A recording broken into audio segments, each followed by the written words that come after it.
তেমন কিছু না, হাজব্যান্ড আমার হাতে রুটি খেতে চেয়েছিল।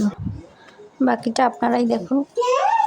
আমার ভিডিওটি ভালো লাগলে লাইক, কমেন্ট এবং শেয়ার করতে ভুলবেন না।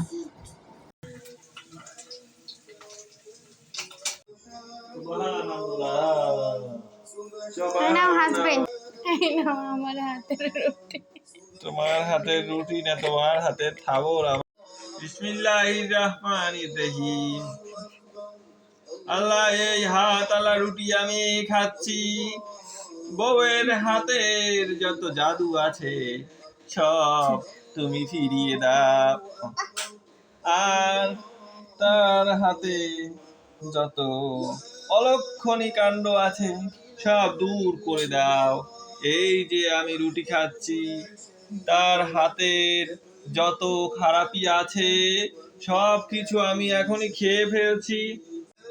এইরকম তোমার হাতের আঙ্গুলটা দিয়ে আমি খাইতে পারতাম, তাহলে যে আমার জীবনটা একেবারে সার্থক হয়ে যেত। পারছি না গুরু।